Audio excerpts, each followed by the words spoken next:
1854 ഫെബ്രുവരി 28-നായിരുന്നു അമേരിക്കയിലെ Republican party രൂപീകൃതമായത്. ആരെയും അടക്കിഭരിക്കാൻ ഏറെ നാൾ സാധിക്കില്ലെന്ന തിരിച്ചറിവോടെ 92-ൽ ബ്രിട്ടൻ സ്വതന്ത്ര ഈജിപ്തിനെ അംഗീകരിച്ചു. 1991-ലാകട്ടെ ഒന്നാം ഗൾഫ് യുദ്ധം അവസാനിക്കുകയും ചെയ്തു.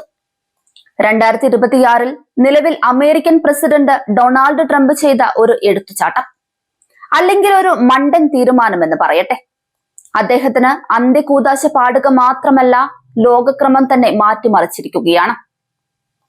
പശ്ചിമേഷ്യൻ സംഘർഷം ഏതാണ്ടൊന്ന് ശമിച്ചെന്ന് ലോകം വിശ്വസിച്ചിരുന്ന സമയത്താണ് ട്രംപും ഇസ്രയേൽ പ്രധാനമന്ത്രി ബെഞ്ചമിൻ നെതന്യാഹുവും ചേർന്ന് ഇറാന്റെ പരമോന്നത നേതാവ് അയത്തുള്ള അലി ഖമേനിയെ ലക്ഷ്യമിട്ട് മിസൈലുകൾ പായിച്ചത്.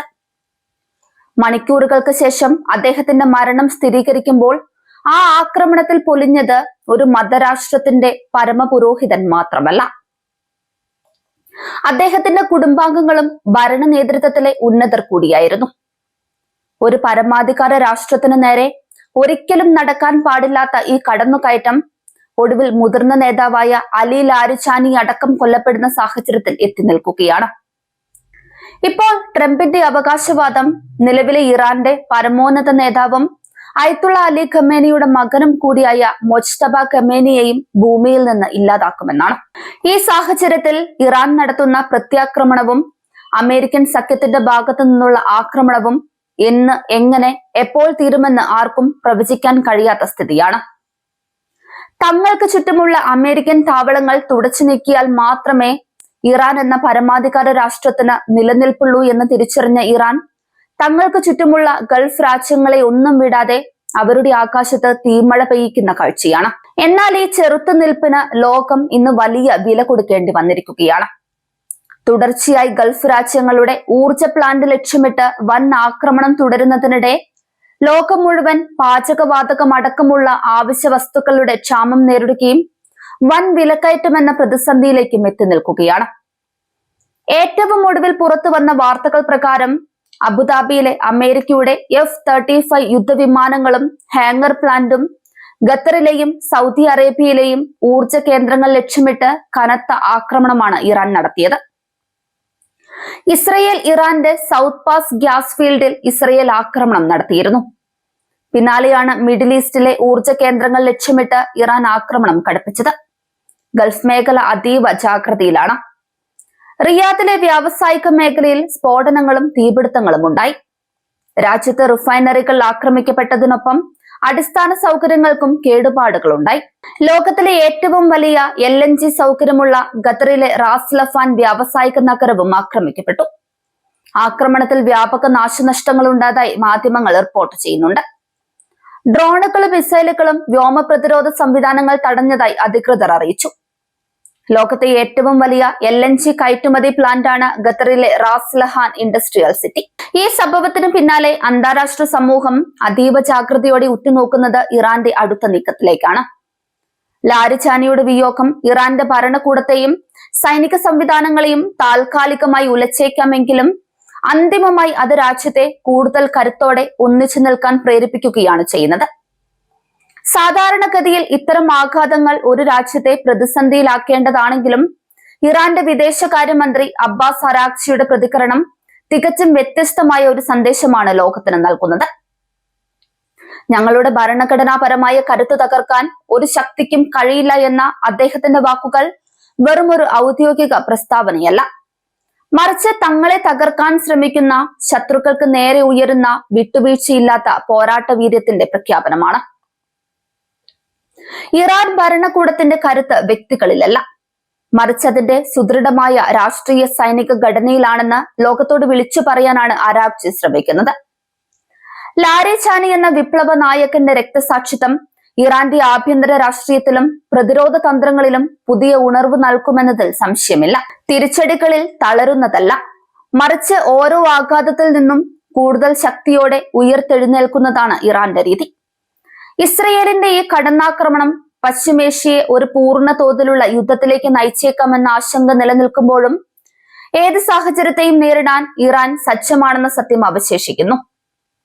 അലി ലാരിച്ചാനി എന്ന വ്യക്തിത്വത്തിന്റെ പ്രഭാവവും അദ്ദേഹത്തിന്റെ മരണവും സൃഷ്ടിച്ചേക്കാവുന്ന രാഷ്ട്രീയ ഭൂകമ്പങ്ങളും പരിശോധിക്കുമ്പോൾ പശ്ചിമേഷ്യ വരും ദിവസങ്ങളിൽ ഇറാന്റെ ശക്തമായ തിരിച്ചടികൾക്ക് സാക്ഷ്യം വഹിക്കുമെന്ന് ഉറപ്പാണ്. ലാരിച്ചാനിയുടെ മരണത്തിന് പ്രതികാരമായി ഇസ്രയേലിലെ പ്രധാന സൈനികവും സുരക്ഷാ കേന്ദ്രങ്ങളെയും ലക്ഷ്യമിട്ട് വലിയ മിസൈൽ ആക്രമണം നടത്തിയതായി ഇറാന്റെ ശക്തമായ സൈനിക വിഭാഗമായ ഇസ്ലാമിക് റവല്യൂഷണറി ഗാർഡ് കോർപ്സ് അവകാശപ്പെട്ടു. അവരുടെ പ്രസ്താവന പ്രകാരം ഇസ്രയേലിന്റെ ഹൃദയഭാഗത്തുള്ള 100-ലധികം സൈനികവും സുരക്ഷാ അടിസ്ഥാന സൗകര്യങ്ങളെയും ലക്ഷ്യമിട്ട് ആക്രമണം നടത്തി. ഇസ്രയേലിന്റെ ബഹുതല പ്രതിരോധ സംവിധാനങ്ങൾ ഈ ആക്രമണത്തെ തടയുന്നതിൽ പരാജയപ്പെട്ടുവെന്നും അവർ പറഞ്ഞു. ഈ ആക്രമണങ്ങളിൽ Khorramshahr 4 missile, Ghadr missile, Emad missile, Kheibar Shekan missile എന്നിവ വിന്യസിച്ചതായും IRGC വ്യക്തമാക്കി. ലാരിച്ചാനിയുടെ മരണത്തെ രക്തസാക്ഷിത്വം എന്ന നിലയിലാണ് ഇറാന്റെ ഔദ്യോഗിക വൃത്തങ്ങൾ വിശേഷിപ്പിച്ചത്. രാജ്യത്തിനും ഇസ്ലാമിക വിപ്ലവത്തിനും വേണ്ടി ജീവിതം മുഴുവൻ പോരാടിയ നേതാവായിരുന്നു അദ്ദേഹമെന്നാണ് സുപ്രീം നാഷണൽ സെക്യൂരിറ്റി കൗൺസിലിന്റെ പ്രസ്താവനയിൽ പറഞ്ഞത്. ഇറാന്റെയും ഇസ്ലാമിക വിപ്ലവത്തിന്റെയും പുരോഗതിക്കായി ഒരു ജീവിതകാലം മുഴുവൻ നീണ്ടുനിന്ന പോരാട്ടത്തിന് ശേഷം അദ്ദേഹം ദൈവവിളിക്ക് മറുപടി നൽകി രക്തസാക്ഷിത്വത്തിന്റെ മഹത്വം നേടി എന്നാണ് പ്രസ്താവനയിൽ രേഖപ്പെടുത്തിയിട്ടുള്ളത്. അതേസമയം ലാരിച്ചാനിയുടെ മരണത്തിന് മുമ്പ് പുറത്തു വന്ന ഒരു സന്ദേശവും ശ്രദ്ധേയമായി. സോഷ്യൽ മീഡിയ പ്ലാറ്റ്ഫോമായ എക്സിൽ അദ്ദേഹം പങ്കുവച്ച സന്ദേശത്തിൽ ഇന്ത്യൻ മഹാസമുദ്രത്തിൽ മുങ്ങിയ ഇറാനിയൻ യുദ്ധക്കപ്പലായ ഐറിസ് സുലിമയിലെ 80 നാവികർക്കുള്ള അനുശോചനമാണ് രേഖപ്പെടുത്തിയിരിക്കുന്നത്. പേർഷ്യൻ ഭാഷയിൽ എഴുതിയ സന്ദേശത്തിൽ രാജ്യത്തിനു വേണ്ടി ജീവത്യാഗം ചെയ്ത സൈനികരുടെ ത്യാഗം ഇറാന്റെ അഭിമാനകരമായ ചരിത്രത്തിന്റെ ഭാഗമാണെന്ന് അദ്ദേഹം കുറിച്ചിരുന്നു. പിന്നീട് പുറത്തു വന്ന വിവരങ്ങൾ പ്രകാരം അതായിരുന്നു ലാരിച്ചാനിയുടെ അവസാന പൊതു സന്ദേശം. ഇറാന്റെ പുതിയ പരമോന്നത നേതാവായ മൊജ്തബ ഖമേനി തന്റെ ആദ്യ പൊതു സന്ദേശത്തിൽ അമേരിക്കയ്ക്കും ഇസ്രയേലിനും ശക്തമായ മുന്നറിയിപ്പ് നൽകി.